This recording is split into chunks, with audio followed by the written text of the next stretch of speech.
하나님은 하나님의 형상대로 남자와 여자를 창조하셨습니다.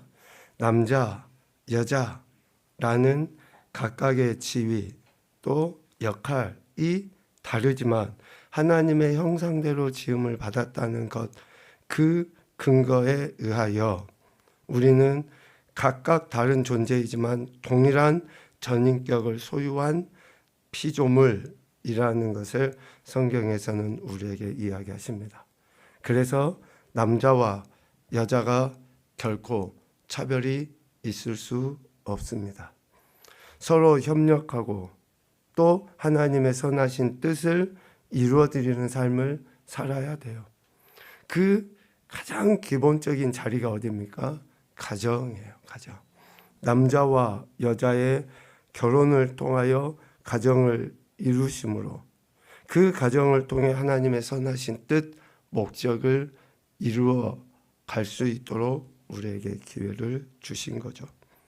오늘 남성교회 헌신 예배로 우리가 드리는데 여기에 있는 우리 모든 남자 또 남편, 아버지가 여자, 아내, 어머니인 저들과 어떠한 협력의 관계를 이루어야 하는지 또 어떻게 우리 각각이 주어진 역할을 감당하는 것으로 인해서 하나님의 선하신 뜻을 이루어가야 하는지를 우리는 오늘 말씀을 통해 살펴볼 수 있습니다. 사도 바울은 에베소 교회를 목회하고 있는 젊은 디모데에게 오늘의 말씀으로 권면하고 있습니다.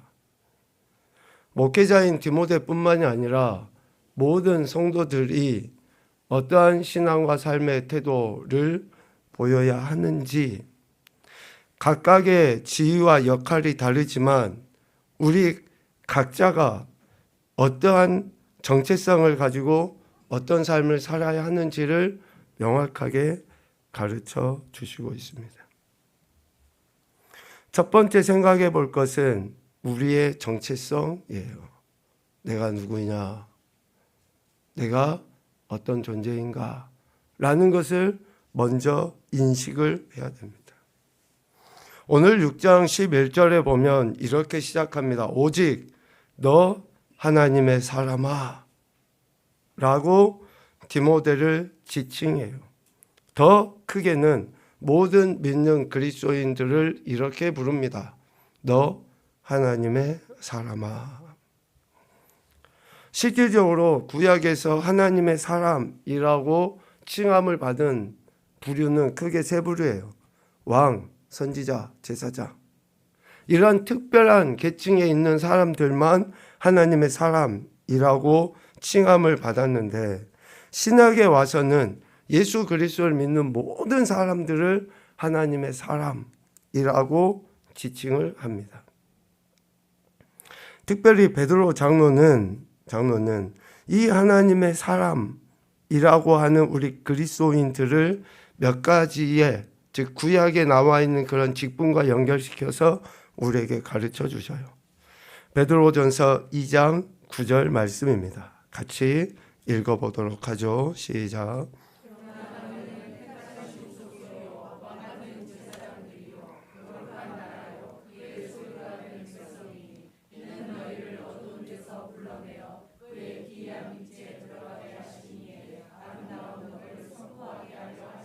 아멘.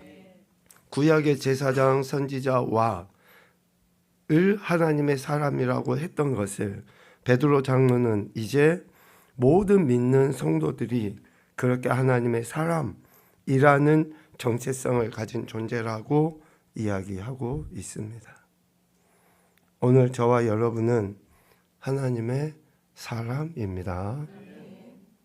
하나님의 사람이라고 할 때 이 정체성은 우리의 행동을 이렇게 기준 잡아줘요. 왜? 하나님의 사람이라고 하는 이 말은 하나님께 속해 있다. 하나님의 것이다. 라는 그런 의미잖아요. 그러니까 오늘 저와 여러분의 삶의 기준과 삶의 방식은 뭐가 돼야 돼요? 하나님, 그리고 하나님의 말씀이 우리의 기준이 돼야 돼요. 그래야지만이 우리의 정체성이 하나님께 속한 사람, 하나님의 사람이라는 것을 드러내 보일 수 있기 때문에 그렇습니다. 사도 바울은 디모데후서의 말씀을 통해 하나님께 속한 사람, 하나님의 사람은 하나님의 말씀을 통하여 온전해지고 모든 선한 일을 행할 능력을 갖추게 된다라고 분명히 말씀해 주시고 있습니다. 그러니까 우리의 정체성이 하나님께 속한 사람이라고 하면 우리의 삶의 기준과 방식은 뭐가 돼야 됩니까? 하나님의 말씀. 하나님의 말씀을 듣지 않고 하나님의 말씀대로 삶을 살아가지 아니하는 사람은 하나님의 사람이라고 하는 그 정체성에 합당한 삶을 살아가기가 어려워요. 왜 어렵냐? 오늘 디모데전서 6장 11절 12절 말씀에 보면 하나님의 사람이 어떤 삶을 살아야 하는지를 분명하게 가르쳐주고 있는 것을 통해서 알 수 있어요. 하나님의 사람은 두 가지의 태도를 보여야 돼요. 첫 번째는 피해야 돼요. 피해야 돼. 그리고 두 번째로는 따라야 돼요. 피하는 것과 따르는 것이 동시에 나타나야 된다라는 것을 이야기합니다. 그러면 무엇을 피해야 하는가? 오직 너 하나님의 사람아, 이것들을 피하고, 이것들에 속한 내용은 앞에 보면 디모데전서 6장 4절 이하의 내용을 통해서 분명히 알 수 있어요. 눈으로 보십시오. 제가 읽어드리겠습니다. 단어를 보세요. 교만, 변론, 언쟁, 투기, 분쟁, 비방, 악한 생각, 부패, 진리를 잃어버림, 경건을 이익의 방도로 생각함, 다툼, 그리고 시험, 올무, 어리석고 해로운 욕심, 파멸, 멸망. 이러한 것을 피하는 사람이 하나님의 사람, 하나님께 속한 사람, 하나님의 말씀대로 하나님의 방식대로 사는 사람이라는 것을 이야기해요. 이 피하다라고 하는 것은 적극적인 것이 담겨져 있어요. 적극적인 것. 근처에도 가지 않는 거예요. 보지도 않는 거예요. 본받지도 않는 거예요. 멀리 하는 겁니다. 나는 괜찮아. 나는 충분히 이것들 같이 있어도 이길 수 있어. 우리 그렇지 못해요. 이따가도 보겠지만 사도 바울도 얼마나 그 두 마음 속에서 갈등을 했습니까? 사도 바울도. 근데 우리 이겠습니까? 우리가 그렇지 못해요. 적극적으로 피하라는 거예요. 이 같은 그 앞에서 이야기한 이런 교만부터 나온 이런 단어들은 하나님의 형상대로 지음을 받은 우리 인생들을 매우 불편하게 만들어요. 이러한 감정, 이러한 행동, 태도들은 그래서 결국은 관계를 파괴시켜버려요. 온전하게 만들어가지 못해요. 나뉘게 만듭니다. 특별히 리더로 세움받은 자들이, 권위자들이, 가정의 가장이 교만부터 시작하는 피해야 할 것들을 감정적으로 또 행동적으로 이것을 피하지 않잖아요. 그러면 그 안에 깃들여 있는 아내나 자녀들이 불안합니다. 안정을 누리지 못해요. 찢어진 우산 알잖아요. 우산은 들고 있는데 찢어져 있어. 그러면 해로운 것들이 그 우산을 찢어진 데를 통해서 들어오게 돼 있습니다. 권위자가 이것들을 반드시 피해야 한다. 하나님의 사람인 오늘 저와 여러분은 이것들을 피해야 한다라고 분명하게 이야기합니다. 그리고 따라야 할 것을 이야기해요. 피하는 것과 함께 동시에 따라야 할 것이 있어요. 의, 경건, 믿음, 사랑, 인내, 온유를 따르라 라고 이야기합니다. 적극적으로 피하는 것과 함께 적극적으로 따라야 할 것을 사도 바울은 하나님의 사람인 저와 여러분에게 권면합니다. 여기서 따르다 라고 하는 말은 힘쓰다, 쫓다 그런 의미입니다. 그냥 설렁설렁 뒷짐짓고 따라가는 것을 의미하는 게 아니에요. 적극적으로 따라가는 거예요. 의를, 경건을, 믿음을, 사랑과 인내, 온유를 적극적으로 따라가는 그 형태를 이야기합니다. 이러한 것은 예수 그리스도의 품성이죠. 의, 경건, 믿음, 사랑, 인내, 온유. 즉 우리가 구원자와 왕으로 믿고 고백하는 예수 그리스도의 성품, 품성, 예수님의 마음을 우리가 본받기 위해서 힘써 따라가는 거예요. 힘쓰고 애써서. 이러한 단어들의 기본은 하나님의 사람인 우리 안에 계시는 성령님의 도우심과 인도하심을 통해서 이룰 수 있어요. 그러니까 우리가 하나님이 우리를 하나님의 사람이라고 인정해 주신 것에 대한 이런 반응을 적극적으로 드러내 보여야 한다. 크게 보면 이것이 뭡니까? 우리가 하나님의 형상을 회복하는 거예요.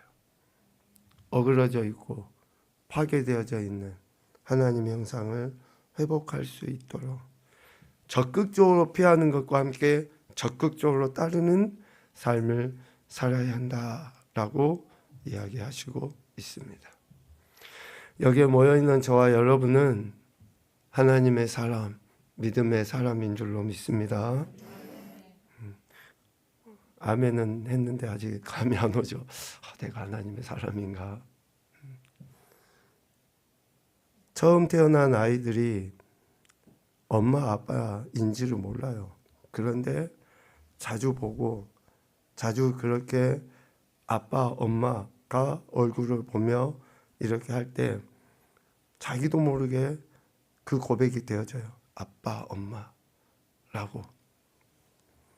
여러분들의 신앙 역시 마찬가지예요. 우리의 신앙 역시 마찬가지입니다. 지금은 잘 이해가 안 될 거예요. 그런데 내가 왜 이 자리에서 또 예수님을 믿는다고 하는 무리들 가운데서 믿음을 아멘으로 고백을 했는지는 시간이 점차 지나면서 하나씩 경험해지게 됩니다. 그 경험이 뭐예요? 아빠 엄마가 아이를 돌보면서 먹을 것도 챙겨주고 기저귀도 갈아주고 하는 것들을 통해서 그런 보호를 받고 아빠 엄마인지 인식하게 돼요. 그러한 과정을 거친 이후에 하나님께서 우리를 하나님의 사람이라고 인정해 주신 그 은혜를 우리가 구체적으로 고백하며 오늘 12절 말미에서 이야기하는 것처럼 선한 증언을 할 수 있게 되는 거예요. 오늘 여기 모여있는 우리 모두뿐만 아니라 특별히 남성계 회원들이 하나님의 사람이라는 정체성, 그리고 그 정체성에 합당한 태도, 피할 것과 따를 것을 분명하게 인식하며 살아갈 수 있기를 소망합니다. 피할 것과 따를 것에 대한 적극성을 이야기했어요. 그 적극성을 12절에서 이렇게 표현합니다. 믿음의 선한 싸움이다.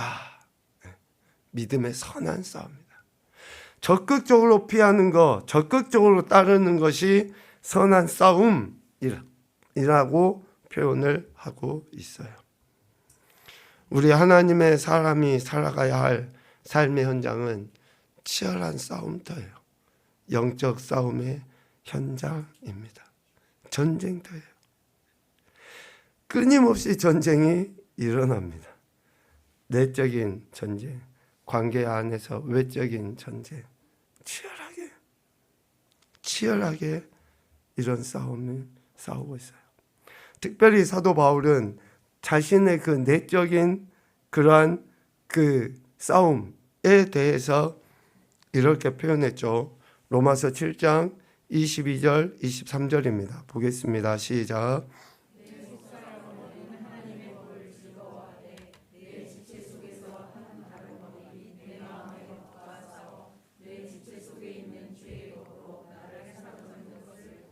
아멘. 치열하게 우리 안에서의 이런 갈등이 끊임이 없습니다. 예수님을 믿고 하나님의 자녀, 하나님의 사람이 된 우리 인생 많이 누릴 수 있는 싸움이에요. 자, 다시 이야기합니다. 이 선한 싸움은 예수 그리스도를 믿는 저와 여러분만이 누릴 수 있는 싸움이라고요. 예수님을 안 믿는 사람들은 이 싸움을 싸우지 않아요. 양심의 가책 정도 조금 있겠죠. 앞서 이야기한 교만부터 시작하는 그러한 피해야 될 것들 따라가면서 양심의 가책 정도는 있을 수 있지만 선한 싸움이라고 말하지 않아요. 예수님을 믿는 하나님의 사람만이, 제가 다시 이야기합니다, 누릴 수 있는 싸움이에요. 그러니까 이게 좋은 거예요, 나쁜 거예요? 진짜로요? 예? 또 나쁜 거예요? 진짜로요? 뭐예요 도대체? 좋다는 거예요? 나쁘다는 거예요? 예. 좋다고 아니할 수는 없지만 나쁘다고 하지 아니할 수도 없는, 누린다고 이야기하는 것은 좋은 거라고 저는 확신을 합니다. 좋은 거예요. 왜? 하나님의 사람으로 우리를 택하신 그 하나님, 즉 하나님의 형상을 닮아가는 그 과정 안에 아이들이 태어나서 기다가 걷다가 할 때 얼마나 무릎도 많이 까집니까? 얼마나 많이 넘어져요? 실패해요. 그런데 결국에는 그가 서서 걷고 뛰고 달리고 자신의 인생을 그렇게 만들어 가기까지 해요. 우리가 여전히 연약하고 부족해요. 사도 바울의 표현처럼 속사람은 하나님의 법을 즐거워하지만 내 지체 속에 있는 한 다른 법, 내 육신의 생각, 이것이 끊임없이 나를 넘어뜨리려고 하는 이 치열한 싸움. 그런데 결국은 어떻습니까? 하나님의 말씀으로 인해서 우리가 온전해지며 모든 선한 일을 행할 능력을 갖추는 그러한 장부, 장성한 어른이 되는 거예요. 어른이. 이 싸움이 없으면 어떻게 우리가 어른이 됩니까? 그래서 사도 바울은 하나님의 자녀고 하나님의 사람이 된 우리 인생이 예수님을 믿는 그 순간부터 이 두 가지의 마음속에 치열한 싸움을 하면서 성장해 가는 것을 우리에게 이야기해 주고 있습니다. 죄성을 가진 옛사람과 예수 그리스도로 말미암은 새 사람의 마음이 치열하게 싸운다. 그래서 이 치열하게 싸우는 과정, 그리고 그 결국이 뭡니까? 영생을 취하라. 결국은 영생을 취하라. 여기서 취하다라고 하는 그 단어 헬라어의 의미는 꽉 붙잡다예요. 꽉 붙잡다. 자, 이 질문을 먼저 하겠습니다. 여러분 구원 받으셨습니까? 영생 얻으셨습니까? 자, 우리가 영생을 얻었다, 구원을 받았다라고 하는 것은 예수님을 믿는 믿음 안에서 믿음으로 고백한 그 순간 우리는 영생을 얻고 구원을 얻었어요. 그런데 왜 사도 바울이 믿음의 선한 싸움을 싸우면 영생을 취하게 된다라고 이야기합니까? 영생을 취한다고 하는 것은 이미 예수 그리스도 믿는 순간 우리를 구원해 주신 영생을 얻게 하신 그것을 끝까지 붙잡는 거예요. 끝까지 붙잡는 거예요. 그러니까 예수님을 믿는 것은 하나님이 우리에게 값없이 거저 베풀어 주신 에베소서 2장에서 이야기하는 것처럼 선물로 값없이 베풀어 주신 거지만 변질되지 않고 또 시간이 지나도 부인하지도 않고 어떤 상황, 환경, 형편에서도 끝까지 예수님 나의 구원자시고 나의 왕이십니다라고 고백하는, 그러니까 치열한 이런 싸움이 있음에도 불구하고 끊임없이 예수 그리스도를 구원자 왕으로 고백하는 이러한 태도들을 통해 결국은 뭘 취하게 되는 거예요? 영생을 취하게 되는 거예요.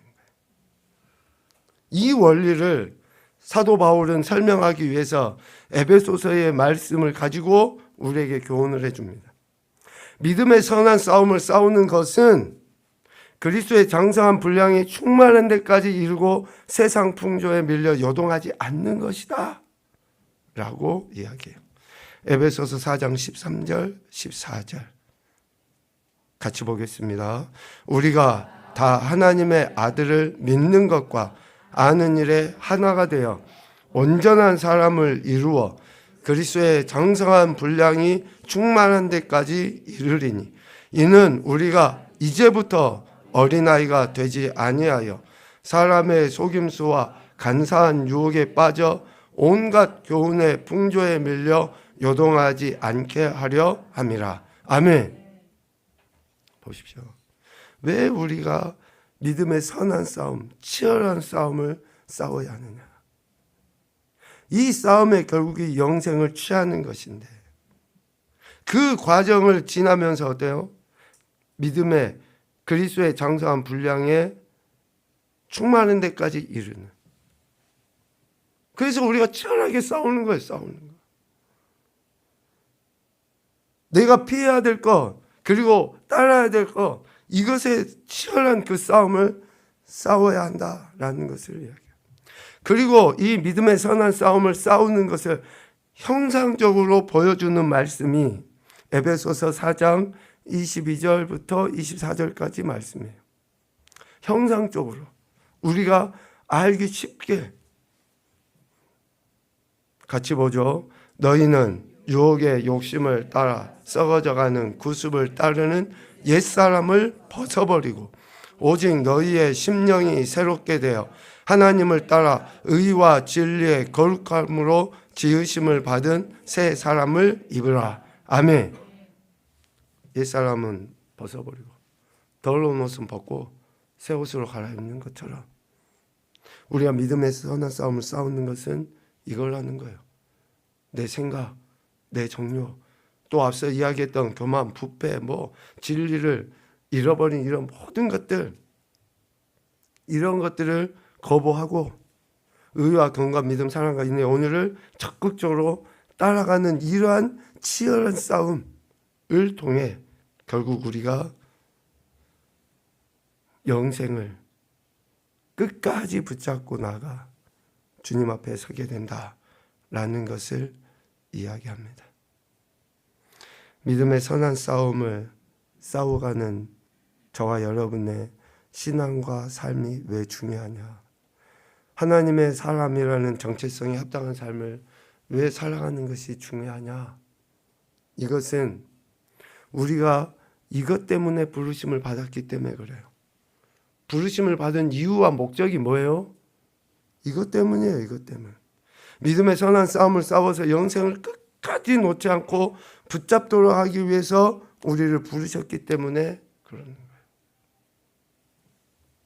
그리고 한 가지 더, 많은 증인 앞에서 선한 증언, 하나님이 얼마나 우리를 사랑하시고 우리에게 베풀어 주신 구원의 은혜가 얼마나 큰지를 치열한 싸움 속에서 기쁨과 감사, 찬양과 영광을 하나님 앞에 올려드리는 것이, 그것이 다른 많은 영혼들에게 진정 하나님의 사람이란 엄청난 복이 이것이다라는 것을 증언할 수 있기 때문에 우리에게 이러한 길을 허락하신 것이다 라는 것입니다. 헌신 예배 우리가 해마다 이렇게 드리는데요, 마음에 또 아니면 머리에서 머무르지 않고 좀 결단했으면 좋겠습니다. 특별히 우리 남성교 회원들이, 가정의 가장이 권위자라고 부름받은 우리 남성들이 좀 그렇게 믿음의 선한 싸움을 싸웠으면 좋겠습니다. 치열하게. 그래야지만이 우리 개인의 구원뿐만 아니라 사랑하는 아내나 자녀들, 또 다른 믿음의 지체들에게 이 선한 증언을 함으로 그들을 옳은 대로 인도할 수 있지 않겠습니까? 이런 싸움이 힘들고 어렵죠. 그러나 앞서도 말씀드린 것처럼 성령 하나님이 지금 이 순간 우리와 함께 하셔서 힘을 도우시고 또 그렇게 살아갈 수 있는 지혜를 부어주실 줄로 믿습니다.